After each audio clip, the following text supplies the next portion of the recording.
Good morning from Mission Control Houston. We are at a mission elapsed time of 5 days, 14 hours, 2 minutes and counting. The Artemis II crew is currently in their sleep period. Now, we would like to share with the world that while the crew was asleep, we did receive some of those stunning downlinked images from the lunar flyby, which took place earlier in the cruise day. So let's take a look. Here we have it. The first image we see from behind the moon, the crew watched Earth set. There's a soft blue arc fading behind a silent, cratered horizon. And this view shows the moon fully eclipsing the sun. From their vantage point, the moon appears large enough to completely block the sun, creating nearly 54 minutes of totality, far longer than what we've experienced from Earth. The sun's corona is forming a glowing halo around the dark lunar disk, revealing the outer atmosphere normally hidden by the sun's brightness. Along the edge, you can also see a faint glow on the moon's surface. That's sunlight reflected from the Earth, softly illuminating the near side. It's a striking view and a rare opportunity to observe and document the corona as we return to deep space. This is Mission Control Houston coming to you live from the Artemis Flight Control Room here at the Johnson Space Center. At a mission elapsed time of 5 days, 17 hours, the crew was woken up aboard their Integrity spacecraft, marking the start of Flight Day 7 activities. Good morning and welcome to Artemis Mission Control here at Johnson Space Center in Houston, Texas. I'm Leah Cheshire Mustachio. The Orbit 1 team has just taken over from the Orbit 2 team and is led by Jeff Radigan, NASA Flight Director. The Capcom, or capsule communicator for today, is Stan Love. He's a NASA astronaut and is the only voice you'll hear communicating with the crew. Of course, there is an exception for that today, during which the science team will be conducting their post-lunar flyby conference. If you tuned in yesterday, you got a treat, and we got to see amazing views of the moon as well as hear the crew's description of them. Now, while the crew was taking those photos, they were also recording private voice notes that they sent down to the science team overnight. This morning, the science team is going to talk about the observations that the crew made while those are all still fresh. We've also got some other exciting activities coming up today, including a ship-to-ship call. The Orion spacecraft and the 4 Artemis II astronauts, Reed Wiseman, Victor Glover, Christina Cook, and Jeremy Hansen, will be calling the International Space Station. We have 7 crew members living and working aboard the International Space Station, and we have just surpassed 25 years of continuous human presence living and working in space. This will be the first time that these 2 spacecraft have ever talked to each other. This is the first flight of humans aboard the Orion spacecraft, and in the official flight kit aboard Orion are some special flags. One of those is from Apollo 18. This is the American flag that would have been planted on the moon during that mission, should it have occurred. It was on display in the NASA headquarters building in Washington, D.C., making its way around the moon over 50 years since its originally intended flight. The other American flag aboard Orion is from a little more recent history. It was flown on STS-1, the first space shuttle flight, STS-135, the last space shuttle flight, and NASA SpaceX DM-2, or Demonstration Mission 2, which was the return of launching American astronauts from American soil on American rockets. Good morning, Houston. We are 202,306 nautical miles away. Earth is pulling us back, and we are happy about that. We're ready for morning DPC. We're happy about that, too, and ready for DPC. We've got about a dozen quick items for you, the first of which is updated nominal burn plan and nominal RTC last star on board. Actually, Stan, we have one more small and quick thing. We just wanted to take this moment to recognize the 2 newest members of the Association of Space Explorers, NASA astronaut Christina Cook and Canadian Space Agency astronaut Jeremy Hansen. Reed and I are both members, and we're proud to welcome the 2 of them to this international body of human space explorers. And also congratulations to Jack Hathaway, who recently joined aboard the International Space Station. Thank you. Thank you for those words, and welcome to the club.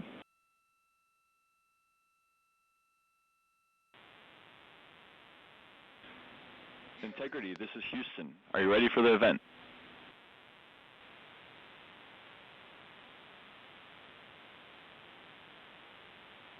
Integrity is ready for the event. Station, this is Mission Control Houston. Please call Integrity for a voice check. Integrity, this is the International Space Station. How do you hear? Hey, International Space Station and Jessica, we have you loud and clear. How about us?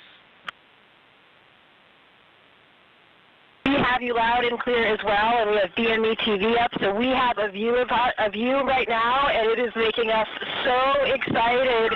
We feel like you're here with us, and this is really just making our entire week right now. We have been waiting for this like you can't imagine. Let me go check on our PFD. We are 201,726, now 25 nautical miles from planet Earth, which is just hard to believe. The scales are impossible to believe. And for the run of show this morning, I figured I'll say a quick hi, which I have done. I'll hand the microphone to fellow chump Jeremy. He can say a quick hi, and then we'll let you three A-balls just get on with it. Yeah, thanks for giving me like a tiny bit of microphone time before the 8-balls get after it. But it's such a pleasure to be spending a little bit of time with our colleagues in space, and we talk so much up here, or we try to anyway, emphasize how important the work is that we're all doing in this program to do the types of things that get us ready to get back on the surface of the moon, and like the administrator was saying yesterday, onto Mars. And so we just appreciate you, and it's fun to be up in space with you at the same time. We are so excited to be up here with you, and we had a couple questions. We are wondering, we know how fortunate all of us are as humans to come up here and look down at the Earth from above. Every astronaut that comes to space remarks on that, and we really wanted to hear what that felt like, how different that felt now from your new perspective around the moon. Well, I'll start by saying we do miss the ISS. The views there are awesome, being able to see specific places, being able to see your home specifically. So y'all's views are absolutely incredible, and I miss them every day almost. The thing that changed for me looking back at Earth was that I found myself noticing not only the beauty of the Earth, but how much blackness there was around it, and how it just made it even more special. It truly emphasized how alike we are, how the same thing keeps every single person on planet Earth alive. We evolved on the same planet. We have some shared things about how we love and live that are just universal. And the specialness and preciousness of that really is emphasized when you notice how much else there is around it. Well, I hope I'm not talking over somebody, but I wanted to say a couple things to my Astro sister, Jessica. One, sorry to steal your next spacewalk day, everybody, but thank you for cheering us along anyway. And Jessica, I always hoped we would be in space again together, but I never thought it would be like this. It's amazing. Congratulations to you on being commander, and I hope you have an amazing rest of your trip in space.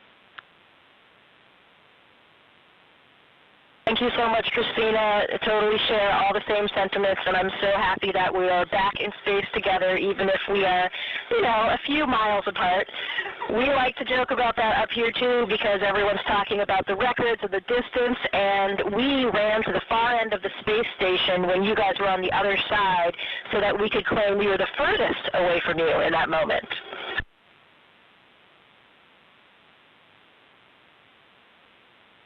Love all four of you so much. We were doing the same shenanigans here when we got to the furthest point from the moon. I tried to get to the furthest point from Earth. I tried to get to the furthest point in the spacecraft, and my crewmates were clawing me down. And I know that's a joke. We were busy doing science, but we had that same conversation. It was a lot of fun. I don't know how much longer we have here, but from the four members of the spacecraft Integrity, we really want to just say our deepest appreciation to the 7 members of the International Space Station, and this has been a true treat. It takes the entire world to do amazing things like this, and to get to come together as this group of people and talk for just a minute at these distances. We are all off the planet Earth right now, and we're all going to go home to that planet, and that is a very special thing. So thank you all for tying in.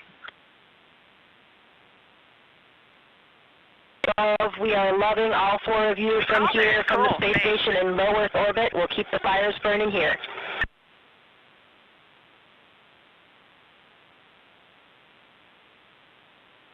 And we'll keep carrying the fire. Thanks, guys. Over and out.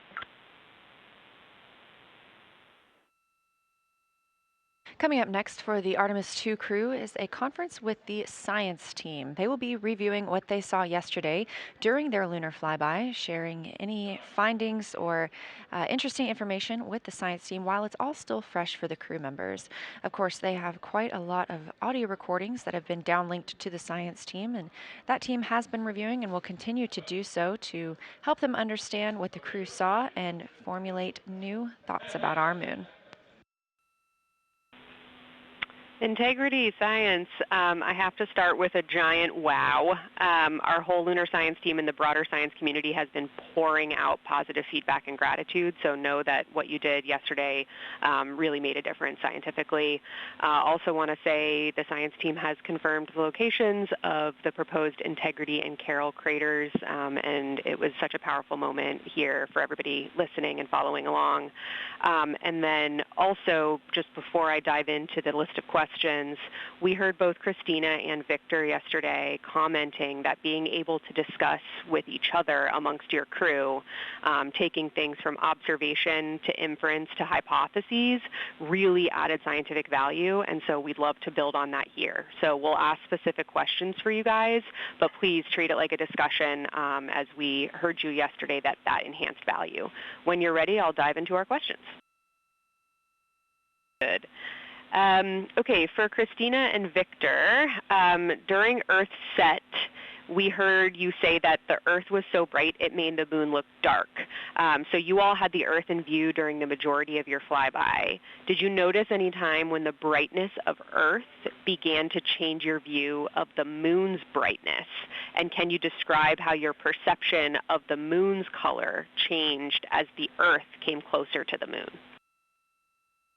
Yeah, absolutely. And essentially, as soon as the Earth became in the view, the easy view, where I didn't have to turn my head, when it was in what I'll call my field of view, not my field of regard, when I could just see it looking straight, the moon was already at a point where I was losing subtle albedo differences. I think it's the angle of incidence. The angle, the sun to the moon didn't change much, but we moved to the side, so we were seeing a different angle, and the color was less apparent. Oriental had also rotated really close to the limb, so a lot of the features that I was looking at were moving away, but I think the change in lighting was due to the angle of incidence, but then when the Earth became apparent, its brightness, it was so bright. It was so bright it looked out of place. The gray of the moon and the black of space kind of seemed to go together, but then more in the dull sense, but then the vividness and brightness, like the difference between an LED display and a painting, right? You can just do things with light that you can't do with paint colors. The Earth looked out of place, and it just continued to dim the albedo and color that was earlier apparent in the moon. I'm passing to Christina. You saw me nodding vigorously back here. That wasn't just my fantastic listening skills. I was nodding to make sure. Oh, we're not on video. This whole time I've been putting on a show.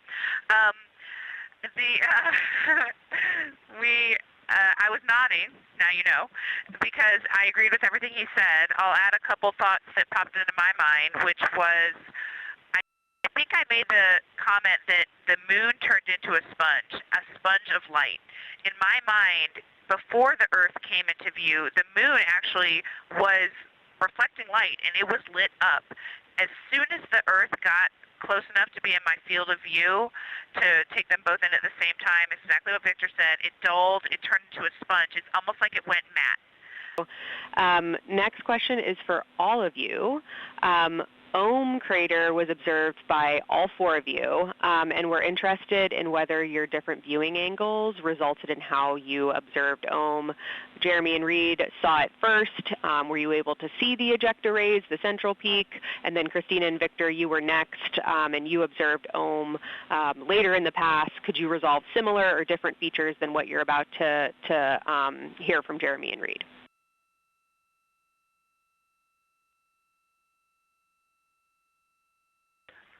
The ejecta blanket for Ohm, I mean, it definitely changed as we went around the moon, but it did not change that much. It was always there. It was always fairly apparent. What is more apparent than the ejecta is the brownish gray, darker area that makes the 12 o'clock to 3 o'clock cut of the pie shape. Like that was always very apparent, and the ejecta rays just made that contrast much more apparent. But overall, Ohm did not change drastically as we went around the moon, unlike Oriental, which drastically changed as we went around the moon. And I'll keep going there. I'm kind of going to read this question, but it was later on in the orbit that I noticed the ray of Ohm, like the primary ray of Ohm that comes out of roughly the 3 o'clock position, was on the mare. And I'm not sure if I was picking that up initially in our first observations, but definitely in the latter. Did you notice that at all? No, the near side Mare, yeah. Yeah, Reed says he was noticing that the whole time. That might have been more noticeable to me later on, but that would be the only delta. Now this view inside the SIR, the Science Evaluation Room. You can see this team of scientists taking a look at one of the photos that the crew shared. And you can see the photos from the crew at images.nasa.gov or by visiting NASA's social media. That's at NASA or at NASA Artemis. You're now looking at a live view outside the Orion spacecraft, solar array wing positioned to look at the spacecraft itself. This is Artemis Mission Control at Johnson Space Center in Houston, Texas.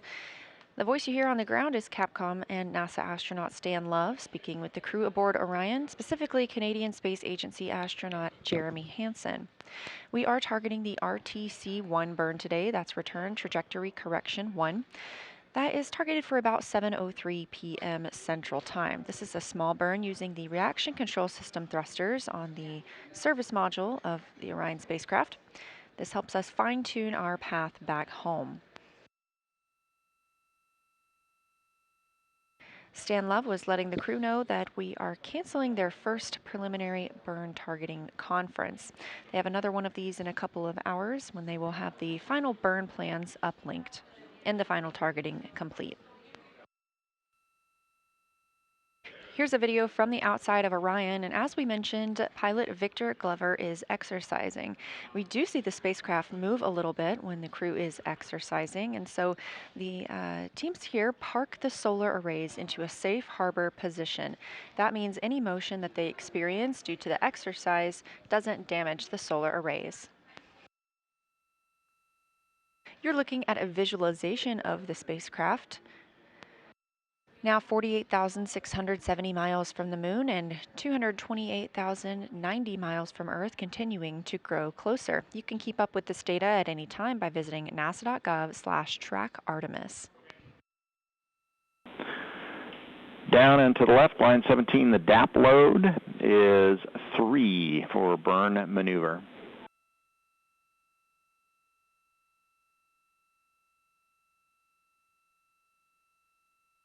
Go ahead.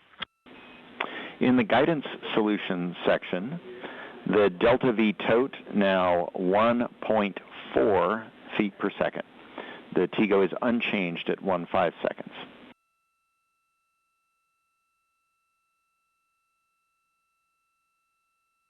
Good, go ahead. Attitude, yaw, 154. Pitch, 2.6. Roll, 2.87. That was Capcom Stan Love here in Mission Control Houston, a fellow NASA astronaut speaking with NASA's Christina Cook aboard the Orion spacecraft. The crew aboard the spacecraft is preparing for their return trajectory correction burn. It's the first of these return trajectory correction burns, reported to be a 1.4 foot per second delta V burn. Such a fantastic view coming from a solar array camera on Orion, looking back at all of us here on Earth. Currently, the spacecraft is 227,756 miles away from our home planet. Orion is now 49,168 miles away from the moon. Earlier today, the spacecraft exited the lunar sphere of influence. That's when the pull of gravity is strongest on the spacecraft. And we are standing by for the return trajectory correction 1 burn, now just 43 minutes away. Again, this is a small maneuver for the spacecraft, firing of those reaction control system thrusters. And integrity, MCC is go for the burn.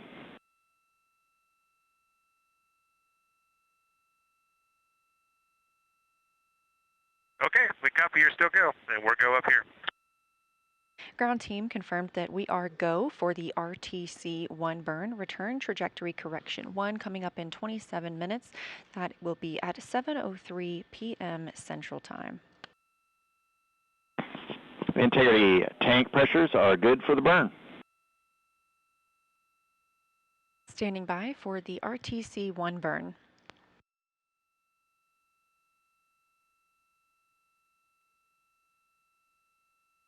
We have ignition and 4 good engines and good control.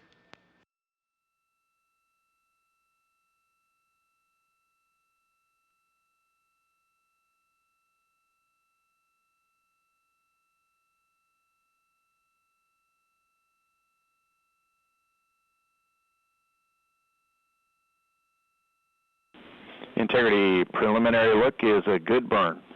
Still assessing, 40 seconds to LOS.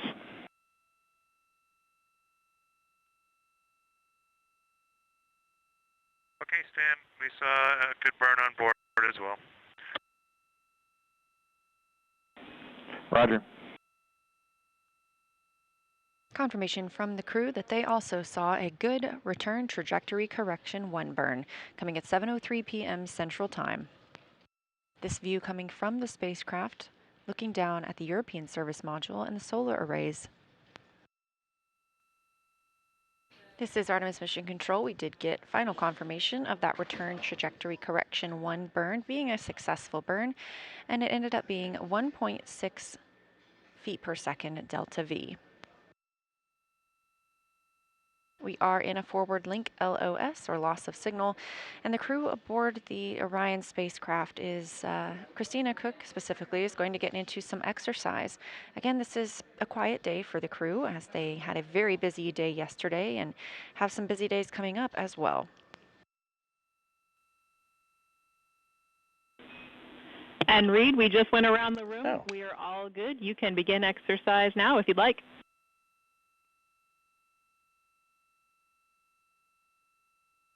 Okay, we will. It is pretty interesting up here. I'm sure you see it in the data, but we can definitely feel the vehicle moving around when folks are exercising. It's pretty cool to just sit there and float and feel the vehicle kind of, it's not like a ship rocking in the ocean, but you definitely feel it wiggling around.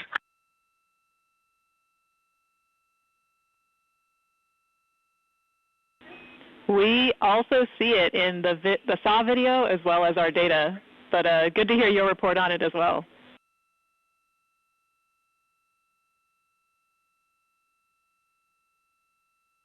Hey, one last question. This is for a little later tonight, but we kind of want to do a couple deep sky long exposure photographs. If the saws are in the windows and it's possible to get the lights turned off on the SAW cameras in about an hour, we might appreciate that, but clearly not if it interrupts any sort of ops down there.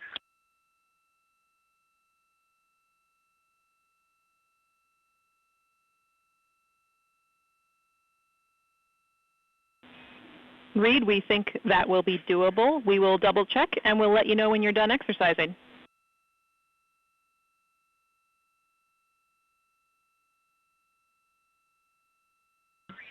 Okay, great. Thank you.